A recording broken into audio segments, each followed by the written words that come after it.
హాస్పిటల్కి ఆయుష్ కాలేజీ అటాచ్మెంట్లో ఉండాలి.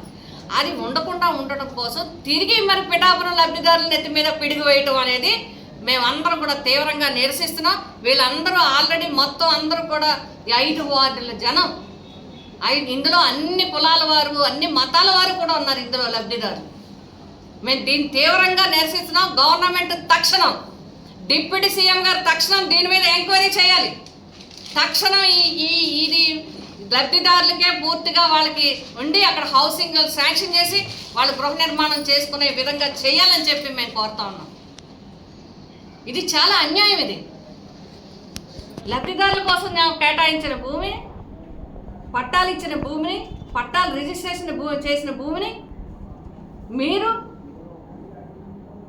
వేరే దానికోసం కేటాయించడం ఎలా కేటాయిస్తారు? అసలే మీ వాగ్దానాన్ని ముక్కలు చేశారు. 3 ముక్కలు అయిపోయింది. అది జగన్మోహన్ రెడ్డి గారు లక్షలాది పట్టాలు ఇచ్చారని, లక్షలాది మహిళలకి మరి ఒక ఇంటి వారసులుగా వాళ్ళ ఆస్తి హక్కుని, ఒక ధైర్యాన్ని, ఒక స్థైర్యాన్ని ఒక పట్టా రూపంలో వాళ్ళకి ఇచ్చారు. ఆస్తి హక్కు చట్టంలో ఉంది, చేతికి లేదు, వాళ్ళకి లేదు.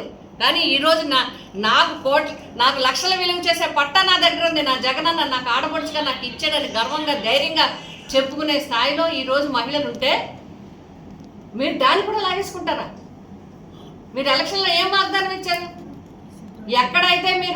ఎక్కడైతే లక్షలాది పట్టాలు ఇచ్చారు, జగన్మోహన్ రెడ్డి గారికి ఓట్లు వేసేస్తారేమో అని మీరు ఏం మభ్యపెట్టారు వాళ్ళని? పట్టణాల్లో అయితే 2 సెంట్లు ఇచ్చేస్తాం, పల్లెటూరులో అయితే 3 సెంట్లు ఇచ్చేస్తా ఉన్నారు.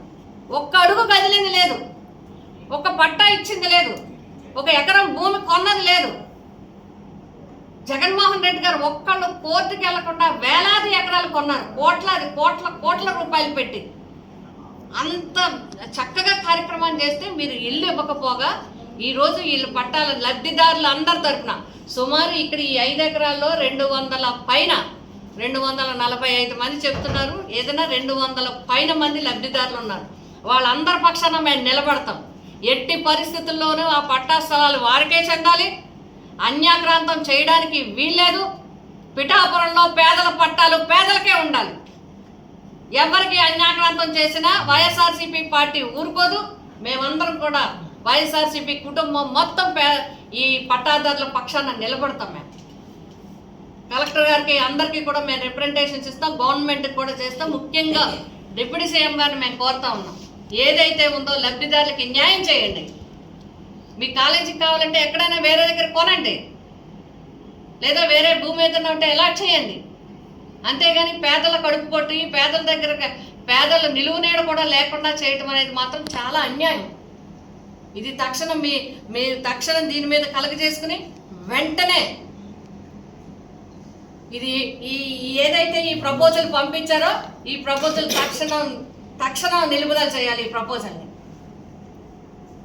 ఏదైతే ఇదిగో కలెక్టర్ గారు ద్వారా ప్రపోజల్ వెళ్ళడం జరిగింది.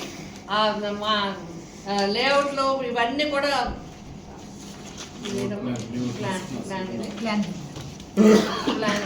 ప్లాన్ కూడా సేమ్ ప్లాన్, మసీదు మాన్యం 3 సర్వే నెంబర్లు వేసి ప్రపోజల్ చేసి, అంటే ఇందులో కూడా ఈ రిపోర్ట్లో ఏం పంపించడం కూడా జరిగింది. ఇక్కడ ఎవరూ లేనట్టుగా, ఇది చాలా అన్యాయం. ఈ సైట్ అంతా వేకెంట్గా ఉన్నట్టుగా, వెంటనే కన్స్ట్రక్షన్ చేసుకోవడానికి సూటబుల్గా ఉన్నట్టుగా, ఎందుకు నిజాలు దాచి నిజాలు మరుగున పరిచి ఎందుకు పేదల పక్షాన పేదల గుండెల్లో గుణపాలు గుచ్చుతారు, పేదల నెత్తి మీద పిడుగులు వేస్తారు? తక్షణం ఏదైతే ఈ లెటర్స్ అయ్యి ఉన్నాయో, మీ ప్రపోజల్ ఏదైతే ఉందో ఆ ప్రపోజల్ తక్షణం మీరు నిలుపుదల చేయాలి, రద్దు చేయాలి. ఈ ప్రపోజల్ రద్దు చేసి పేదలకి అండగా నిలబడాలని చెప్పి మేము కోరుతున్నాం. వైఎస్ఆర్సీపీ పార్టీ లబ్ధిదారులందరి పక్షాన నిలబడుతుంది.